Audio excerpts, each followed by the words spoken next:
El pozo y el péndulo, de Edgar Allan Poe. Sentía náuseas de muerte después de tan larga agonía, y cuando por fin me desataron y me permitieron sentarme, comprendí que mis sentidos me abandonaban. La sentencia, la atroz sentencia de muerte, fue el último sonido reconocible que registraron mis oídos. Después, el murmullo de las voces de los inquisidores pareció fundirse en un soñoliento zumbido indeterminado, que trajo a mi mente la idea de revolución, tal vez porque imaginativamente lo confundía con el ronroneo de una rueda de molino.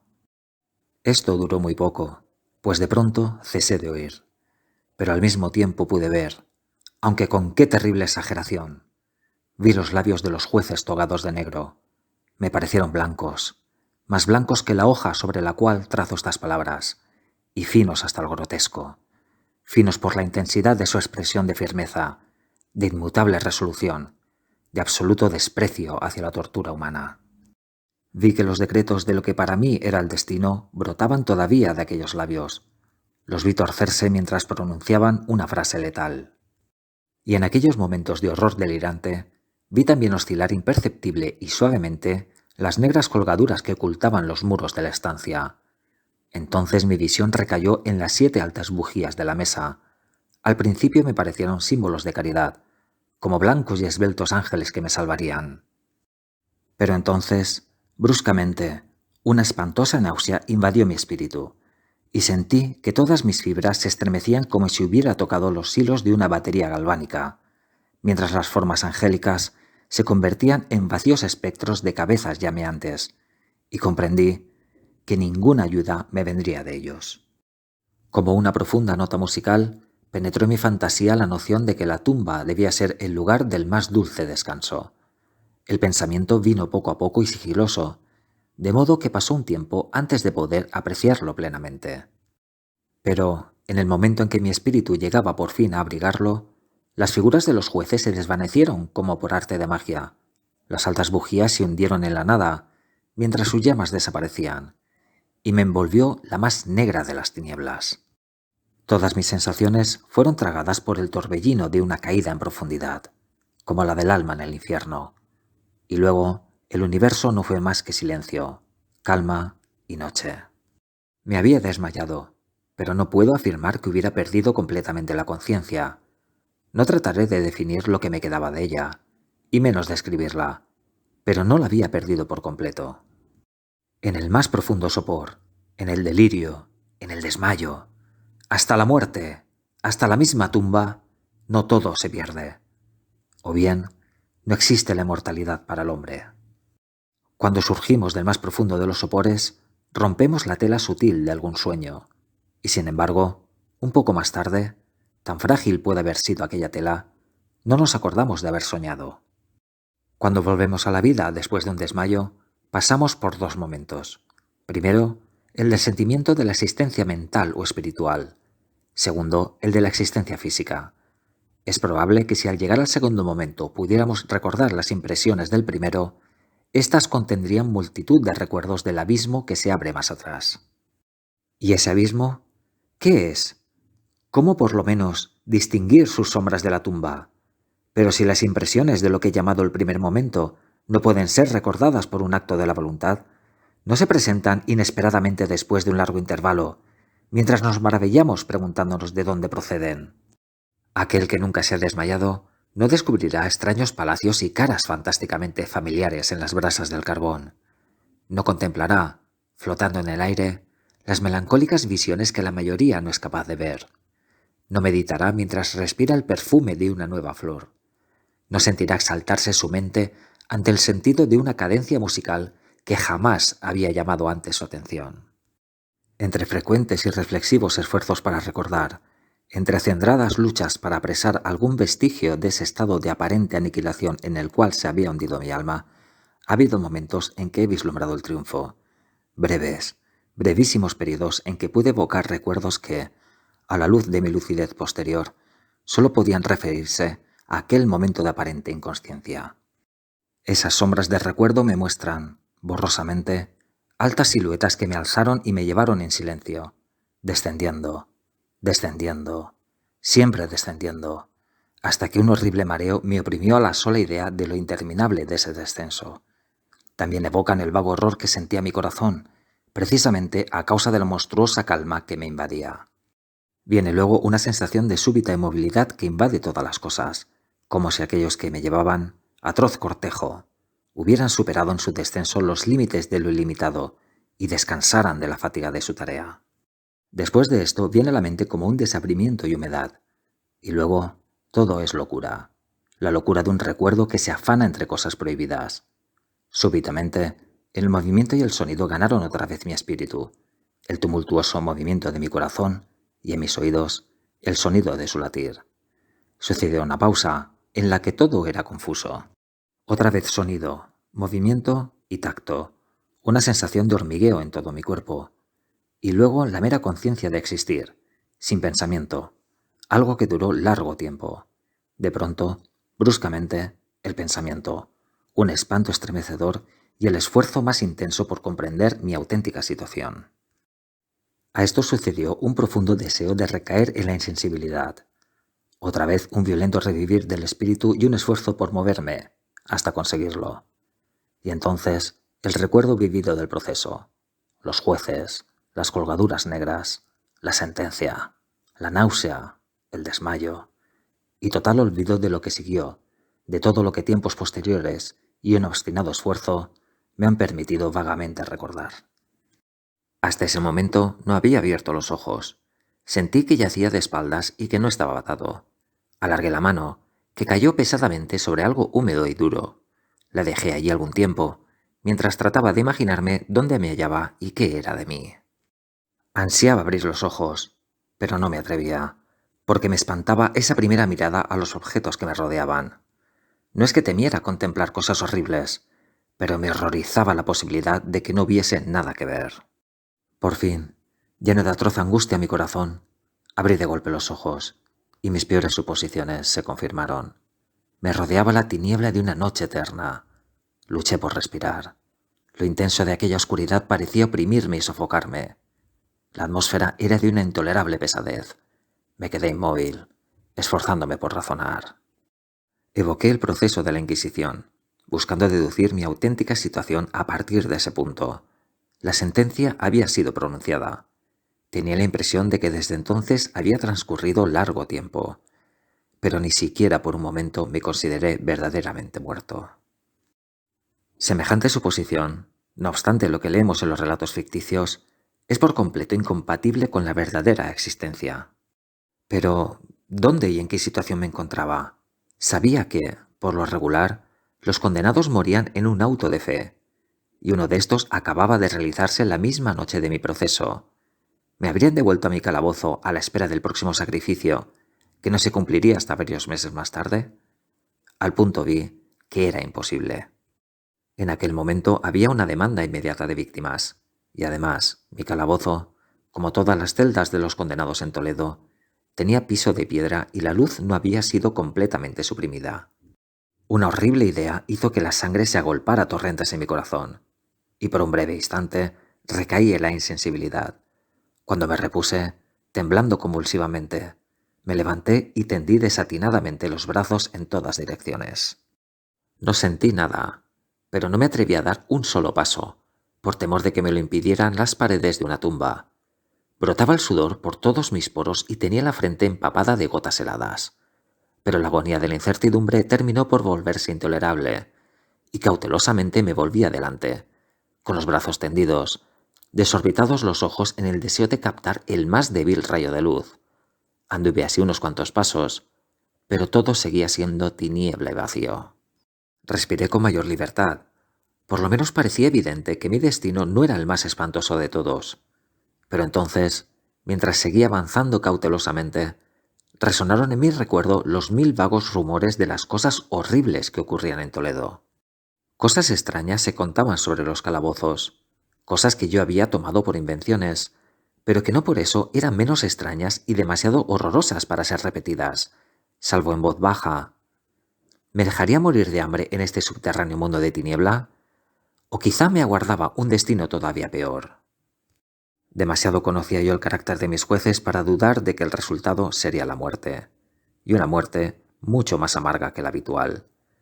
Todo lo que me preocupaba y me enloquecía era el modo y la hora de esa muerte. Mis manos extendidas tocaron, por fin, un obstáculo sólido. Era un muro, probablemente de piedra, sumamente liso, viscoso y frío. Me puse a seguirlo, avanzando con toda la desconfianza que antiguos relatos me habían inspirado. Pero esto no me daba oportunidad de asegurarme de las dimensiones del calabozo, ya que daría toda la vuelta y retornaría al lugar de partida sin advertirlo.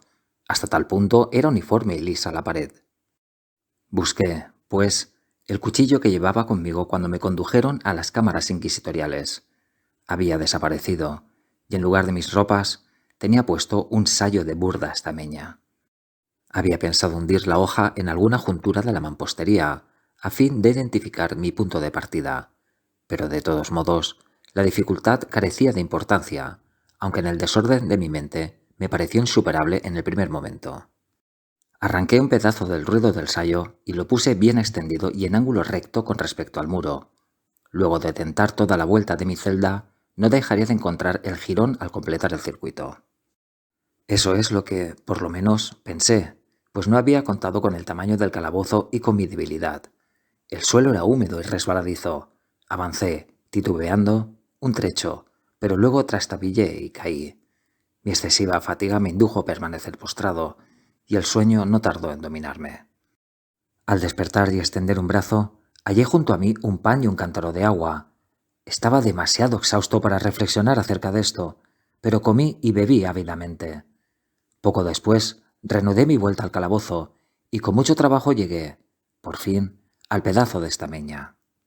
Hasta el momento de caer al suelo había contado 52 pasos, y al reanudar mi vuelta otros 48, hasta llegar al trozo de género. Había, pues, un total de 100 pasos. Contando una yarda por cada 2 pasos, calculé que el calabozo tenía un circuito de 50 yardas. No obstante, había encontrado numerosos ángulos de pared, de modo que no podía hacerme una idea clara de la forma de la cripta, a la que llamo así pues no podía impedirme pensar que lo era. Poca finalidad y menos esperanza tenían estas investigaciones, pero una vaga curiosidad me impulsaba a continuarlas. Apartándome de la pared, resolví cruzar el calabozo por uno de sus diámetros.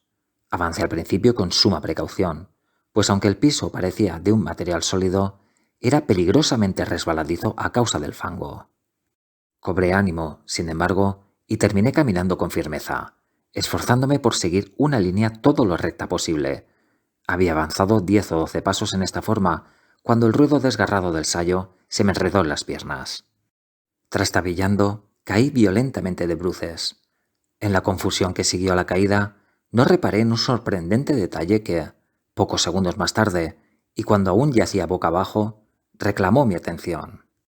Helo aquí.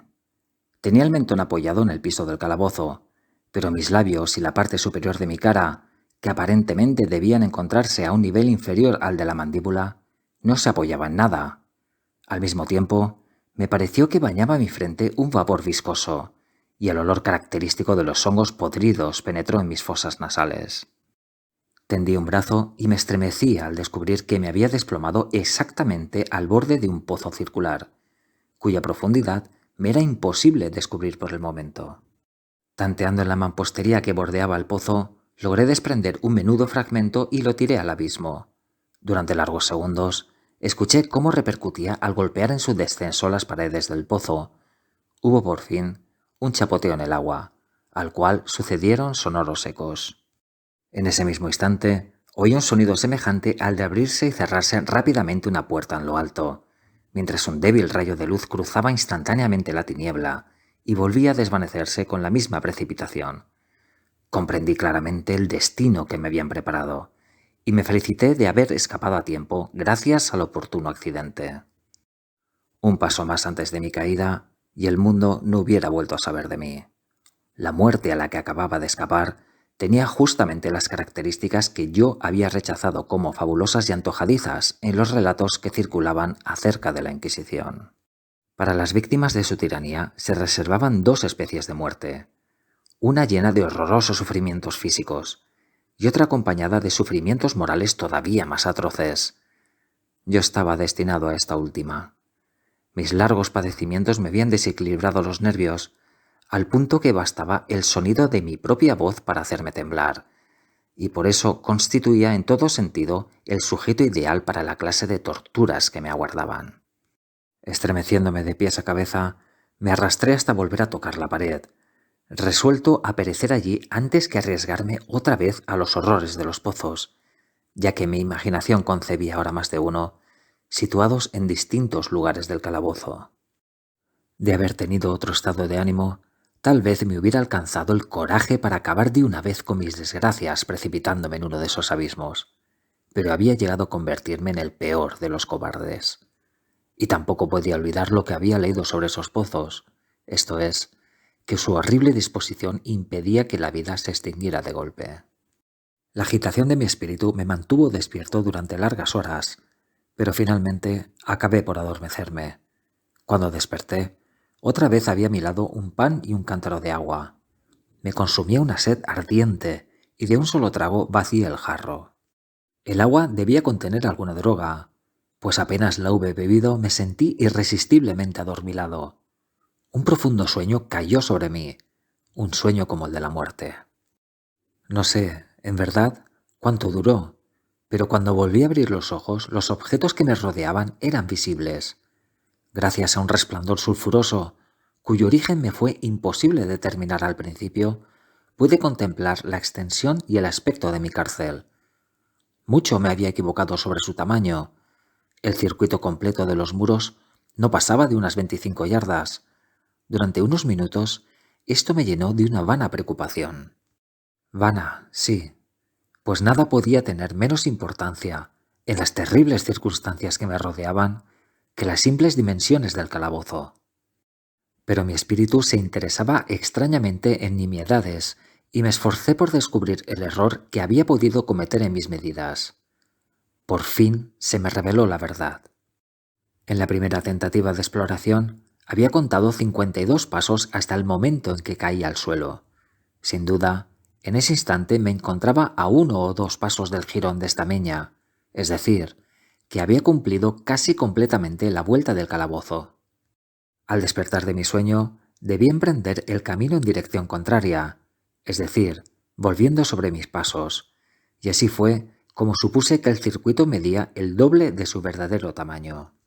La confusión de mi mente me impidió reparar entonces que había empezado mi vuelta teniendo la pared a la izquierda y que la terminé teniéndola a la derecha. También me había engañado sobre la forma del calabozo. Al tantear las paredes, había encontrado numerosos ángulos, deduciendo así que el lugar presentaba una gran irregularidad. Tan potente es el efecto de las tinieblas sobre alguien que despierta de la letargia o del sueño. Los ángulos no eran más que unas ligeras depresiones o entradas a diferentes intervalos. Mi prisión tenía forma cuadrada. Lo que había tomado por mampostería resultaba ser hierro o algún otro metal, cuyas enormes planchas, al unirse y soldarse, ocasionaban las depresiones. La entera superficie de esta celda metálica aparecía toscamente pintarrajeada con todas las horrendas y repugnantes imágenes que la sepulcral superstición de los monjes había sido capaz de concebir. Las figuras de demonios amenazantes, de esqueletos y otras imágenes todavía más terribles recubrían y desfiguraban los muros. Reparé en que las siluetas de aquellas monstruosidades estaban bien delineadas, pero que los colores parecían borrosos y vagos, como si la humedad de la atmósfera los hubiese afectado. Noté asimismo que el suelo era de piedra. En el centro se abría el pozo circular de cuyas fauces, abiertas como si bostezara, acababa de escapar, pero no había ningún otro en el calabozo. Vi todo esto sin mucho detalle y con gran trabajo, pues mi situación había cambiado grandemente en el curso de mi sopor. Yacía ahora de espaldas, completamente estirado, sobre una especie de bastidor de madera. Estaba firmemente amarrado por una larga banda que parecía un cíngulo. Pasaba, dando muchas vueltas, por mis miembros y mi cuerpo, dejándome solamente en libertad la cabeza y el brazo derecho, que con gran trabajo podía extender hasta los alimentos, colocados en un plato de barro a mi alcance. Para mayor espanto, vi que se habían llevado el cántaro de agua, y digo espanto porque la más intolerable sed me consumía. Por lo visto, La intención de mis torturadores era estimular esa sed, pues la comida del plato consistía en carne sumamente condimentada. Mirando hacia arriba, observé el techo de mi prisión. Tendría unos 30 o 40 pies de alto, y su construcción se asemejaba a la de los muros. En uno de sus paneles aparecía una extraña figura que se apoderó por completo de mi atención. La pintura representaba el tiempo tal como se lo suele figurar, salvo que, en vez de guadaña, tenía lo que me pareció la pintura de un pesado péndulo, semejante a los que vemos en los relojes antiguos. Algo, sin embargo, en la apariencia de aquella imagen me movió a observarla con más detalle. Mientras la miraba directamente de abajo hacia arriba, pues se encontraba situada exactamente sobre mí, tuve la impresión de que se movía. Un segundo después, esta impresión se confirmó. La oscilación del péndulo era breve y, naturalmente, lenta. Lo observé durante un rato con más perplejidad que temor. Cansado, al fin, de observar su monótono movimiento, volví los ojos a los restantes objetos de la celda. Un ligero ruido atrajo mi atención, y mirando hacia el piso, vi cruzar varias enormes ratas. Habían salido del pozo, que se hallaba al alcance de mi vista sobre la derecha. Aún entonces, mientras las miraba, siguieron saliendo en cantidades, presurosas y con ojos famélicos atraídas por el olor de la carne. Me dio mucho trabajo ahuyentarlas del plato de comida. Habría pasado una media hora, quizá una hora entera, pues solo tenía una noción imperfecta del tiempo, antes de volver a fijar los ojos en lo alto. Lo que entonces vi me confundió y me llenó de asombro. La carrera del péndulo aumentó, aproximadamente en 1 yarda. Como consecuencia natural, su velocidad era mucho más grande. Pero lo que me perturbó fue la idea de que el péndulo había descendido perceptiblemente. Noté ahora, y es inútil agregar con cuánto horror, que su extremidad inferior estaba constituida por una media luna de reluciente acero, cuyo largo de punta a punta alcanzaba un pie. Aunque afilado como una navaja, el péndulo parecía macizo y pesado, y desde el filo se iba ensanchando hasta rematar en una ancha y sólida masa. Hallábase fijo a un pesado vástago de bronce, y todo el mecanismo silbaba al balancearse en el aire. Ya no me era posible dudar del destino que me había preparado el ingenio de los monjes para la tortura. Los agentes de la Inquisición habían advertido mi descubrimiento del pozo.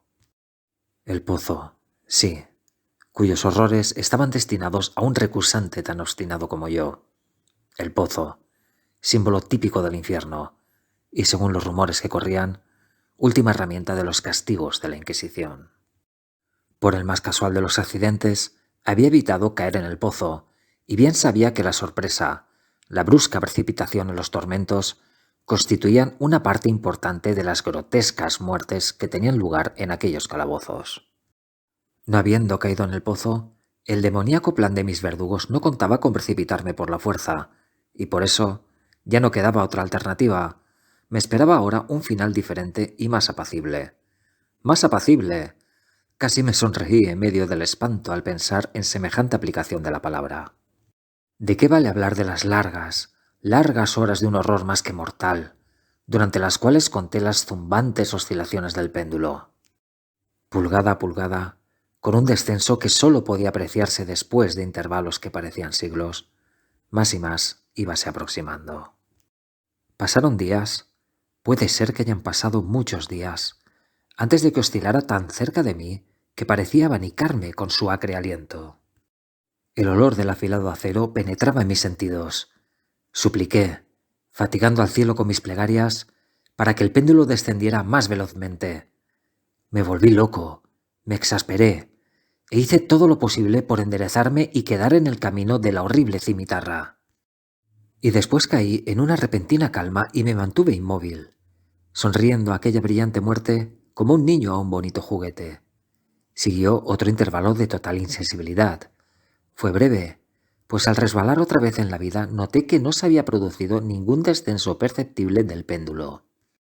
Podía, sin embargo, haber durado mucho, pues bien sabía que aquellos demonios estaban al tanto de mi desmayo y que podían haber detenido el péndulo a su gusto. Al despertarme, me sentí inexpresablemente enfermo y débil, como después de una prolongada inanición. Aun en la agonía de aquellas horas, La naturaleza humana ansiaba alimento.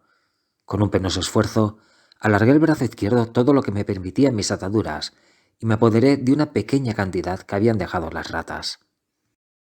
Cuando me llevaba una porción a los labios, pasó por mi mente un pensamiento apenas esbozado de alegría, de esperanza. Pero, ¿qué tenía yo que ver con la esperanza?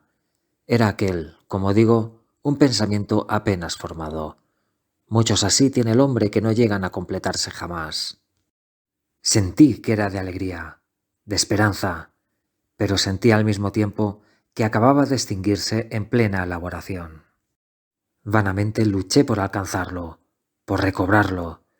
El prolongado sufrimiento había aniquilado casi por completo mis facultades mentales ordinarias. No era más que un imbécil, un idiota. La oscilación del péndulo se cumplía en ángulo recto con mi cuerpo extendido. Vi que la media luna estaba orientada de manera de cruzar la zona del corazón. Desgarraría la estameña de mi sayo. Retornaría para repetir la operación. Otra vez. Otra vez. A pesar de su carrera terriblemente amplia, 30 pies o más, y la sibilante violencia de su descenso, capaz de romper aquellos muros de hierro, todo lo que haría durante varios minutos sería cortar mi sayo. A esa altura de mis pensamientos debí de hacer una pausa, pues no me atrevía a prolongar mi reflexión. Me mantuve en ella, pertinazmente fija la atención, como si al hacerlo pudiera detener en ese punto el descenso de la hoja de acero.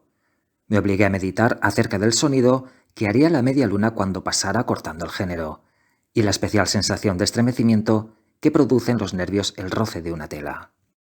Pensé en todas estas frivolidades hasta el límite de mi resistencia. Bajaba.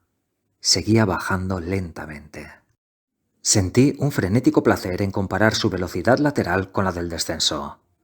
A la derecha, a la izquierda, hacia los lados, con el aullido de un espíritu maldito, hacia mi corazón, con el paso sigiloso del tigre. Sucesivamente reía carcajadas y clamé, según que una u otra idea me dominara. Bajaba, seguro, incansable, bajaba. Ya pasaba vibrando a 3 pulgadas de mi pecho. Luché con violencia, furiosamente, para soltar mi brazo izquierdo, que solo estaba libre a partir del codo. Me era posible llevar la mano desde el plato, puesto a mi lado, hasta la boca, pero no más allá. De haber roto las ataduras arriba del codo, hubiera tratado de detener el péndulo, pero lo mismo hubiera sido pretender atajar una luz. Bajaba, sin cesar, inevitablemente bajaba. Luché, jadeando, a cada oscilación. Me encogía convulsivamente a cada paso del péndulo. Mis ojos seguían su carrera hacia arriba o abajo, con la ansiedad de la más inexpresable desesperación. Mis párpados se cerraban espasmódicamente a cada descenso, aunque la muerte hubiera sido para mí un alivio. ¡Ah, inefable! Pero cada uno de mis nervios se estremecía. Sin embargo, al pensar que el más pequeño deslizamiento del mecanismo precipitaría aquel reluciente afilado eje contra mi pecho. Era la esperanza la que hacía estremecer mis nervios y contraer mi cuerpo.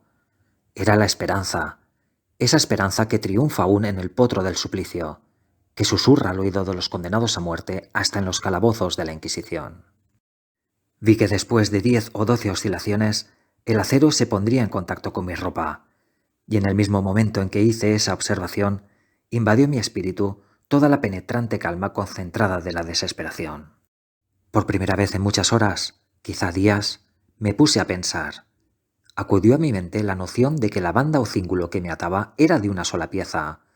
Mis legaduras no estaban constituidas por cuerdas separadas. El primer roce de la afiladísima media luna sobre cualquier porción de la banda bastaría para soltarla, y con ayuda de mi mano izquierda podría desatarme del todo.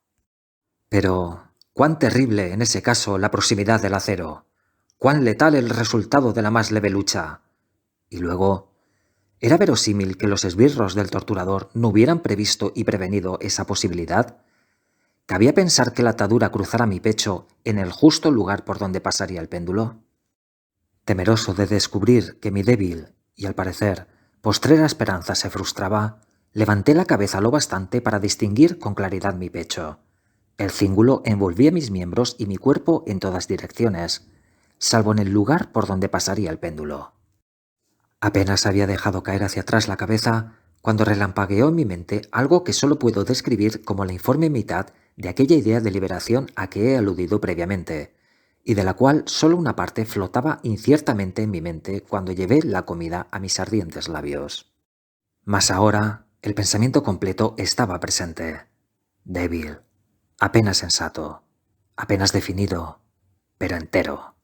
Inmediatamente, con la nerviosa energía de la desesperación, procedí a ejecutarlo.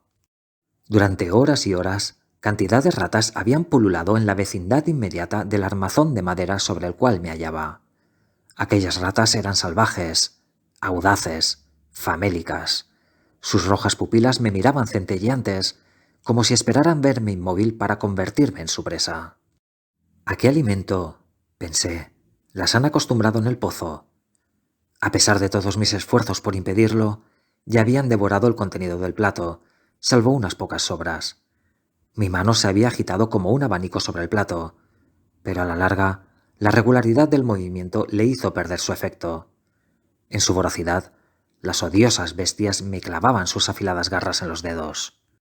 Tomando los fragmentos de la aceitosa y especiada carne que quedaba en el plato, froté con ellos mis ataduras allí donde era posible alcanzarlas, y después, apartando mi mano del suelo, permanecí completamente inmóvil, conteniendo el aliento. Los hambrientos animales se sintieron primeramente aterrados y sorprendidos por el cambio, la cesación de movimiento. Retrocedieron llenos de alarma, y muchos se refugiaron en el pozo.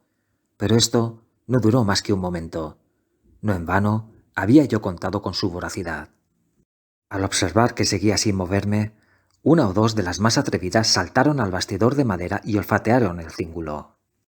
Esto fue como la señal para que todas avanzaran.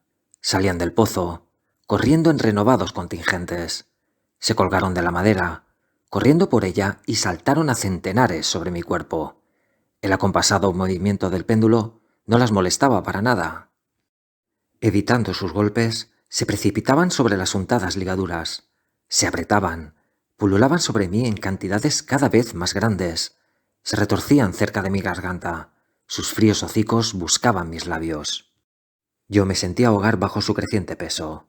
Un asco para el cual no existe nombre en este mundo llenaba mi pecho y helaba con su espesa viscosidad mi corazón.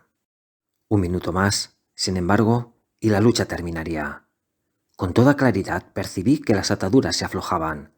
Me di cuenta de que debían de estar rotas en más de una parte, pero con una resolución que excedía a lo humano, me mantuve inmóvil. No había errado en mis cálculos ni sufrido tanto en vano. Por fin, sentí que estaba libre. El cíngulo colgaba en tiras a los lados de mi cuerpo, pero ya el paso del péndulo alcanzaba mi pecho. Había dividido la estameña de mi sayo y cortaba ahora la tela de la camisa. 2 veces más pasó sobre mí, y un agudísimo dolor recorrió mis nervios. Pero el momento de escapar había llegado. Apenas agité la mano, mis libertadoras huyeron en tumulto.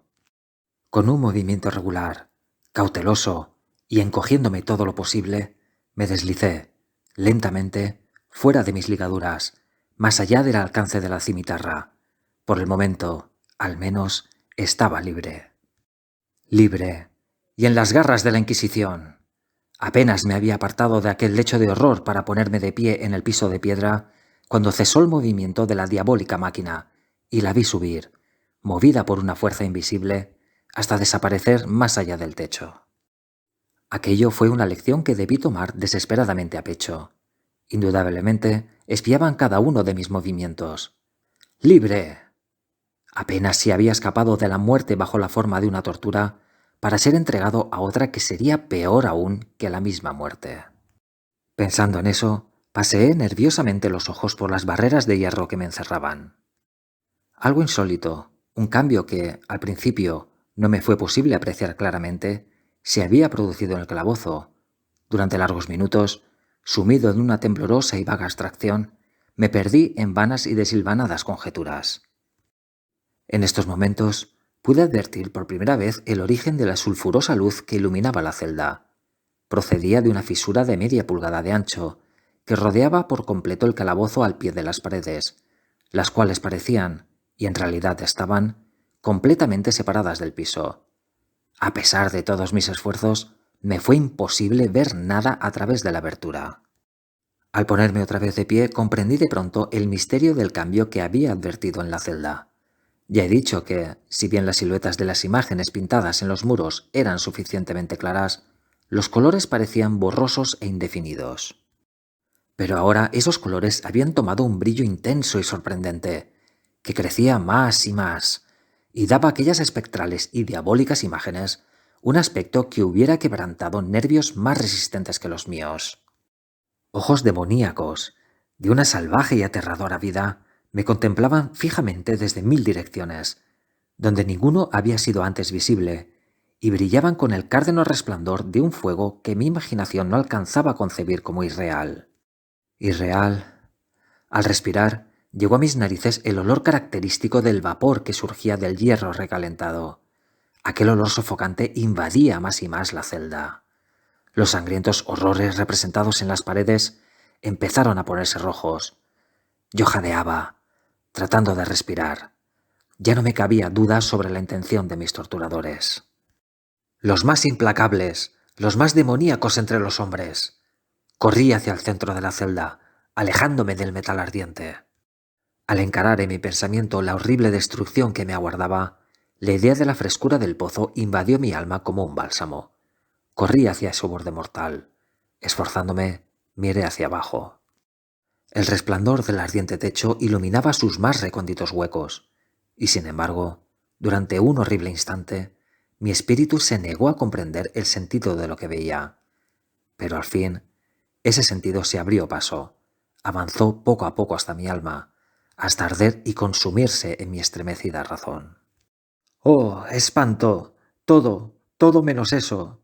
Con un alarido, salté hacia atrás y hundí mi cara en las manos, sollozando amargamente. El calor crecía rápidamente, y una vez más miré a lo alto, temblando como en un ataque de calentura. Un segundo cambio acababa de producirse en la celda, y esta vez el cambio tenía que ver con la forma.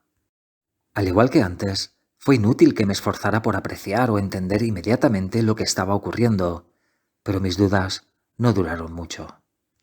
La venganza de la Inquisición se aceleraba después de mi doble escapatoria, y ya no habría más pérdida de tiempo por parte del Rey de los Espantos.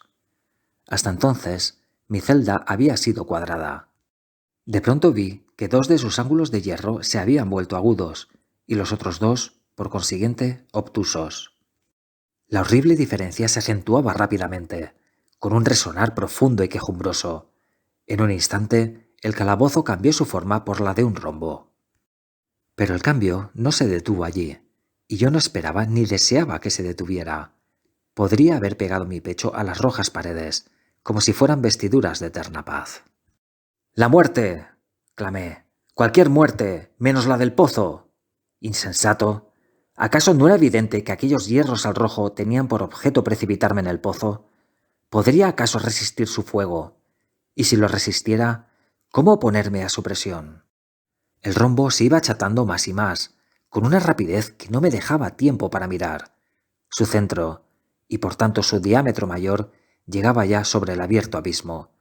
Me eché hacia atrás, pero las movientes paredes me obligaban irresistiblemente a avanzar.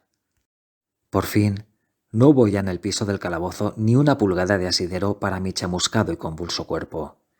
Cesé de luchar, pero la agonía de mi alma se expresó en un agudo, prolongado alarido final de desesperación. Sentí que me tambaleaba al borde del pozo. Desvié la mirada. Y oí un discordante clamor de voces humanas. Resonó poderoso un toque de trompetas. Escuché un áspero chirriar semejante al de 1000 truenos. Las terribles paredes retrocedieron. Una mano tendida sujetó mi brazo en el instante en que, desmayado, me precipitaba al abismo. Era la del general Lasalle. El ejército francés acababa de entrar en Toledo. La Inquisición estaba en poder de sus enemigos.